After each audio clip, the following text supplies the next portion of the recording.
torí nínú bàbá ti ṣàṣepé àti ìjẹun lọ. No be mistake, Adi. Take it by faith and akọ lóye nǹkan. Making it go. It's me they celebrate. Join me and jubilate. No be mistake, oh. No be mistake, oh. No be mistake, oh. Edumare ti ṣe. Ó fọ̀nà mi.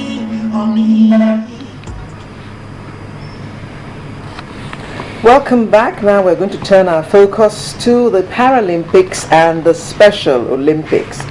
Team Nigeria's contingent to the London 2012 Paralympic Games returned on Tuesday, and all things being equal, they should be meeting with the president today. The president should be feting them tonight. What makes their feat all the more remarkable is that their performance has been consistent. They have performed very well at every sports meet that they have attended. Now, to look at why this is so, is we have in the studio a sports journalist, Mr. George Aluo, and he works for the Sun newspapers. Good morning. It's my pleasure, madam. And we also have Folashade Bolumole, even though they say ladies first. Folashade Bolumole is the National Director, Special Olympics Nigeria. Good morning. Good morning. And thank you for joining us today. Thank you for inviting me. You might be able to tell us why it is that when our Olympians came back, we didn't go to welcome them at the airport. We were not celebrating anything because they didn't bring anything back. But the Paralympians came with 13 medals. I mean, how do you explain that? Most Nigerians find it very strange because it takes more effort, it takes more money to train disabled people than able people, but they were able to come with 13 medals. Can you explain that to us? With people with disability, I believe that they always, once they set out to do something, they are aware of their disability and they try to prove to the world that they can do something.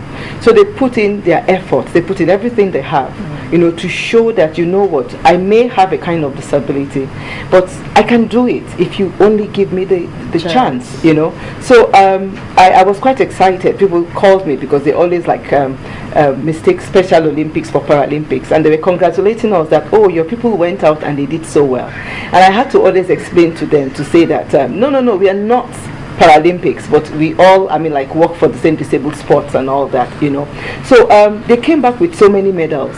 But even at that, well, thank God that the president is recognizing them and trying to give them some kind of reception. I'm very glad to know that, people that are able, it's so disappointing that we couldn't come back with anything. Mr. Wu, why do you think that it is alleged that they were sent to the dilapidated quarters at the National Institute of Sports and all that? First of all, how true is that? Well, I think that the reception given to them, they actually deserved it. When they arrived in Nigeria, they may not have been given the best of treatment, because if we had done well at the main Olympics, as it were, the whole place would have been awash with a celebration from the Murtala Mohammed International Airport and all that. We can understand all that, but the good thing is that the National Sports Commission have succeeded in getting the presidency to honor these athletes, and that will be the ultimate honor. Because if you had done anything for them at the airport and it ends there without the sports authorities making presentations on behalf of these athletes, we may have ended up with the airport raggmatters, and it will end there. And there's a limit to which the NSC could do in terms of honoring these athletes. Maybe little cash here and there, and the celebration, and that will be all over. But I think that the ultimate thing will be for them to meet the number one citizen of this country. And I think that the sports authorities have succeeded in convincing Mr. President to do that today. I don't know what the president is going to announce, But I was even just if going it to is, ask you, even if it because is, what are we even if it is, expecting even this if it evening? is a mere handshake, the fact that you are meeting the president of the country, and the fact that the president has undertaken it to honor these people, to have dinner with them, if that is the only thing they walk away from Aso Rock with, I think the sports authorities have succeeded in doing well. Because, like I said, the airport ceremonies may not have been there, but ultimately, whoever advised the president, which I believe that the sports commission, the sports authorities have a hand in that, to say, hey, there's need for us to really welcome these athletes. So I'm happy that they are meeting Mr. President today. Not just a case of Super Eagles, who, if you look at it, were winning nothing in football. The president was there to see these boys train before they went to Liberia. And at the end of the day, what we could get was just a draw. And anyway, not every Nigerian gets to meet the president. Exactly, that's what I'm saying. That in itself is a big deal. It's a big deal. That's what I'm saying. That even if the president decides not to announce anything this night, the fact that they are meeting the number one citizen of this country and having dinner with him is a bold statement. I think it is a step in the right direction. Okay, let's go back to the facilities they used to train. It's believed or alleged that they were the facilities they used were dilapidated, no water, no light, and they were not meant. Those facilities were not meant for them. They were meant for the able-bodied athletes. That's on arrival in Nigeria. Before the facilities they use for their training here at the National Sports Institute. I think we have to get a few things right. The more that I know, they may have trained under dilapidated facilities at home, which is the best Nigeria can afford at the moment, whether for able-bodied athletes or disabled athletes. But ultimately, don't forget that these Paralympians that did us proud were in Korea. I don't know if Nigerians, we need to educate Nigerians on this.